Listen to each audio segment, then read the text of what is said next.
Assalamualaikum warahmatullahi wabarakatuh.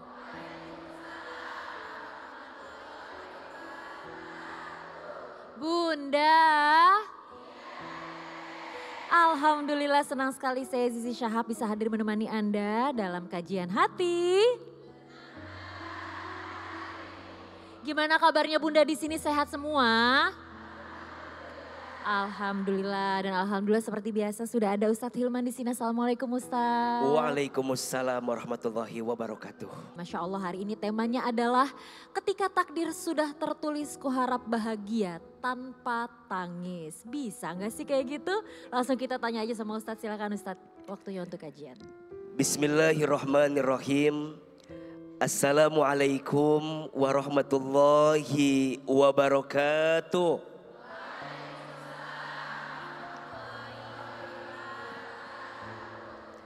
Bunda, setiap kita punya takdirnya masing-masing. Takdir itu sudah tertakar, tak mungkin tertukar. Takdir itu sudah tercatat, tak mungkin tersesat. Apa yang ditakdirkan untukmu tak akan pernah pergi darimu. Dan apa yang tidak ditakdirkan untukmu tak akan pernah menjadi milikmu. Maka sebagai seorang hamba, kita harus belajar untuk ridho menerima setiap apa yang Allah takdirkan untuk kita. Kenapa? Karena ternyata sikap ridho yang kita hadirkan terhadap ketentuan Allah akan menentukan seperti apa Allah ridho atau tidak kepada kita. Di dalam Al-Quran, Allah Subhanahu wa Ta'ala berfirman, A'udzubillahi minasyaitonirrajim. Ya ayyatuhan nafsul mutmainnah, irji'i ila rabbiki radiyatan mardiyah, fadkhuli fi ibadi wadkhuli jannati. Wahai hambaku yang berjiwa tenang, kembalilah kepada Tuhanmu dengan hati yang ridho dan aku meridhoinya. Radiyatan mardiyah. Kalau kita ridho, Allah juga ridho. Kalau kita menerima, Allah juga menerima. Seringnya mengeluh dengan takdir Allah. Padahal apa yang Allah berikan untuk kita itu pasti yang terbaik, betul? Dan ingat, Allah tidak mungkin memberi sesuatu dalam hidupmu kecuali engkau memulai dengan hati yang lapang. Memulai dengan hati yang ridho menerima atas segala ketentuan. Bukankah di antara doa yang pernah dibaca oleh Nabi Musa alaihissalam ketika Nabi Musa menghadapi Fir'aun, mengajarkan tentang kelapangan hati, betul? Rabbisrohli sodri wa yassirli amri wahlul 'uqdatam bil lisani yafqahu qauli. Yang diminta pertama kali, Rabbisrohli sodri, ya Allah lapangkan dadaku, ya Allah lapangkan hatiku, wa yassirli amri, dan mudahkan urusanku. Jadi kadang kita lebih banyak komplain, lebih banyak ngeluh sama Allah, baru kita nerima ketentuan Allah. Padahal rumusnya terima dulu ketentuan Allah, baru Allah akan kasih apa yang kamu inginkan dalam hidup.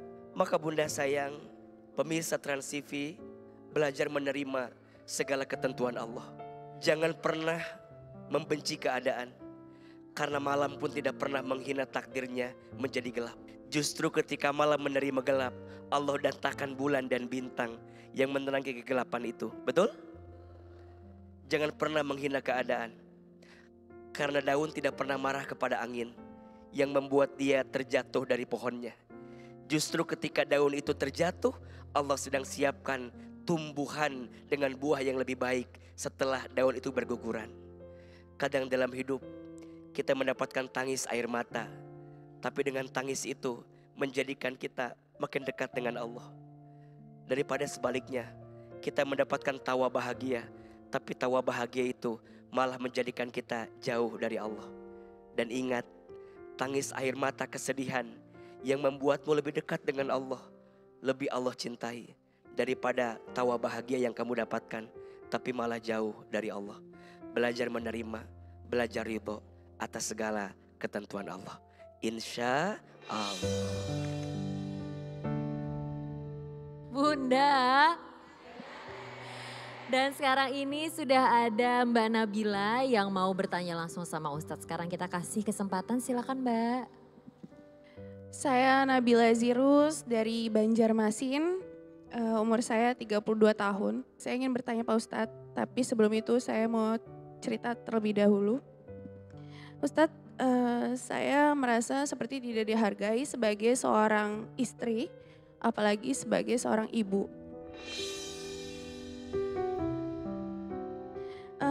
Awalnya pernikahan saya itu dijodohkan oleh tante saya sendiri. Saya nggak begitu tahu laki-laki tersebut, saya belum begitu mengenal. Saya hanya melakukan proses ta'aruf selama 1 bulan karena beliau paham agama. Waktu itu saya baru putus dari hubungan 6 tahun. Lalu saya depresi, galau, dan tante saya itu ngajak saya ke pengobatan tradisional di Banjarmasin, yaitu di tempat laki-laki tersebut yang dijodohkan ke saya. Di situ saya disuruh mandi kembang. Mandi kembangnya itu cuman pakai kemben, jadi aurat saya kelihatan sama dia, terus dimandikan gitu. Dengan tujuan untuk membersihkan hati, ringan jodoh, kayak gitu ya Pak Ustadz. Tapi ternyata setelah itu saya dijodohkan oleh tante saya dan tiba-tiba saya yang tadinya tidak mau jadi mau nikah dengan dia. Banyak sekali ternyata saya yang belum tahu tentang dia, status dia yang ternyata masih menjadi suami orang, istri siri, nikah siri, dan punya banyak sekali istri. Kemudian singkat cerita kami menikah. Mulai muncul permasalahan yang tidak kecil, contohnya dari paksaan tante saya itu, saya disuruh untuk menalangi biaya pernikahan. Karena katanya akan disanggupi oleh calon suami saya itu dan akan diganti. Lalu ternyata sampai sekarang pun tidak ada diganti sama sekali. Permasalahan tidak berhenti di situ saja. Yang paling menyakitkan ini ketika saya hamil, anak saya ternyata ketika saya hamil 6 bulan, keluarganya itu memfitnah saya. Saya dibilang hamil di luar nikah, padahal itu fitnah, tidak benar. Lebih menyakitkan lagi Pak Ustadz, suami saya menyuruh saya tinggal di rumah orang tua saya. Dia tidak mau serumah dengan saya. Jadi setelah itu saya di rumah orang tua saya, dia selalu datang setiap malam, pulangnya pagi. Dan dia tidak pernah mau datang ketika saya lagi haid. Jadi dia datang hanya setelah saya haid gitu Pak Ustadz. Dan dia tidak pernah memberi nafkah ke saya, nafkah materi, bahkan ke anak saya. Tapi ternyata dia masih memberi nafkah ke mantan istrinya, istri sirinya, dan yang lain-lain Pak Ustadz.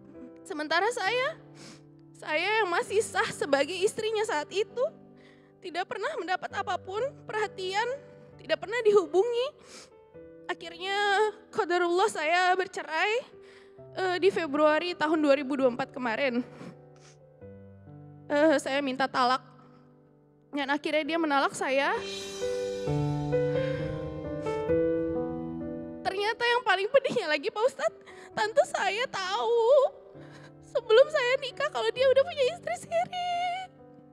Tapi gak bilang ke saya. Dan hubungan saya dengan tante saya tidak pernah lagi bertegur sapa. Beliau lepas tangan tidak pernah lagi menengok anak saya juga. Pertanyaannya, Pak Ustadz, bagaimana tentang menikah karena nafsu? Menikah karena nafsu apakah hanya soal berhubungan badan saja? Dan soal mandi kembang apakah diperbolehkan dalam Islam? Juga soal ta'aruf. Orang yang mau perkenalkan ta'aruf itu harus orangnya seperti apa? Terima kasih banyak Pak Ustadz. Assalamualaikum warahmatullahi wabarakatuh.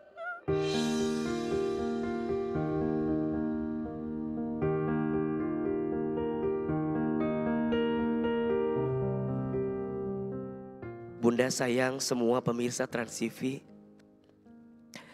apa yang Mbak Nabila rasakan dan apa yang beliau alami tidak mudah untuk bisa dihadapi. Tentu ujiannya sangat berat. Tentu cerita yang datang kepadanya sangat luar biasa. Dan selalu AA menyampaikan, kenapa kita diuji dengan ujian seberat itu? Karena Allah tahu kita sekuat itu.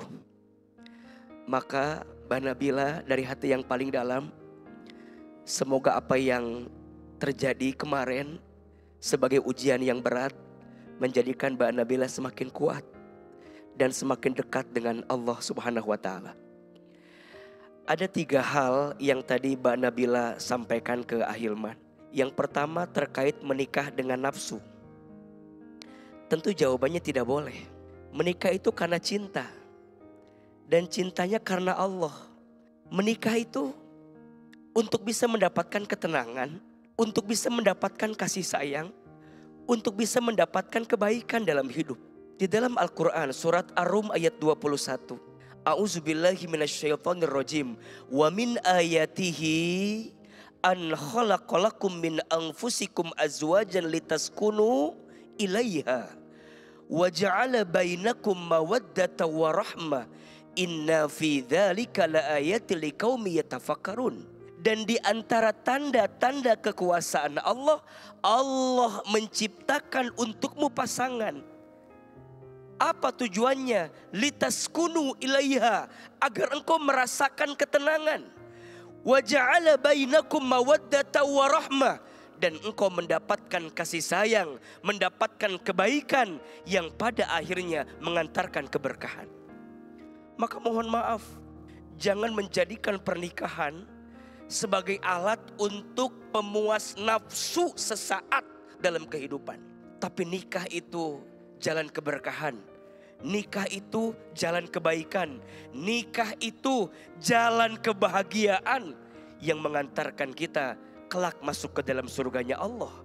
Maka Mbak Nabila tentu tidak boleh menikah karena nafsu.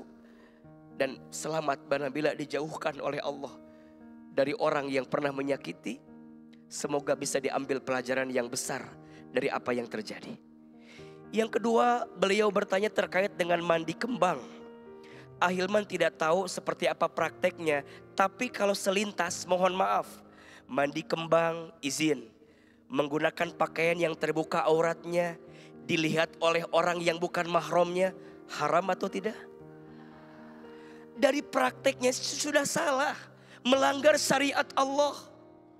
Maka hati-hati ya, Bunda sayang, pemirsa, terus belajar ilmu agama lebih dalam. Terus memperkaya diri kita dengan ilmu lebih kuat. Jangan mudah juga tertipu dengan casing orang.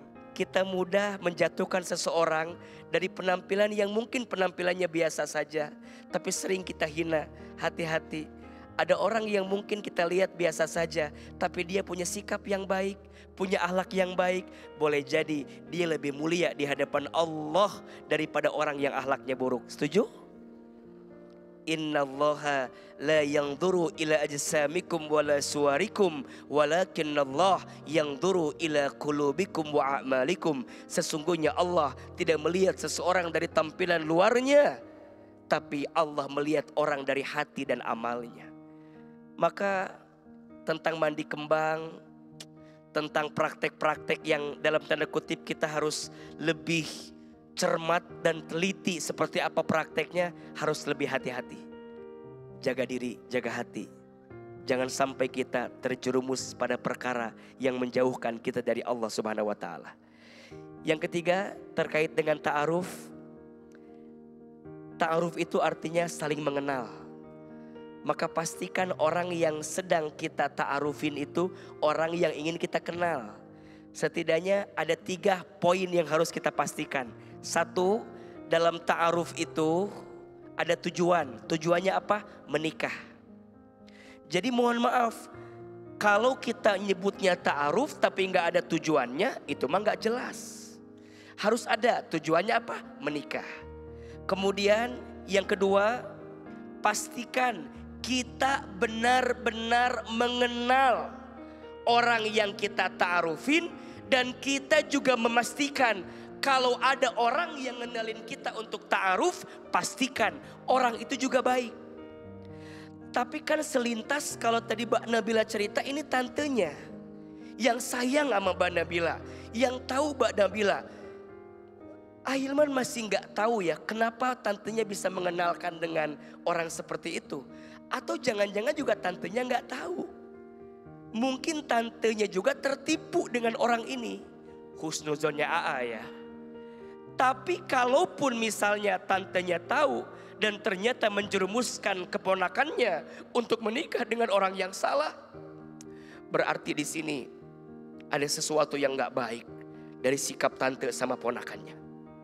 Dan yang ketiga, dalam proses ta'aruf jangan sampai melanggar syariat Allah. Maka disebutkan nggak boleh berjalan berduaan, betul nggak? Harus ada perantara, harus ada wasilah. Maka pastikan jangan sampai menggunakan dalih ta'aruf tapi kemudian melanggar syariat Allah. Doa AA, semoga Mbak Nabila pelan-pelan Allah sembuhkan hatinya. Allah ganti semua kisah yang pernah ada dalam hidupnya dengan ganti yang lebih baik.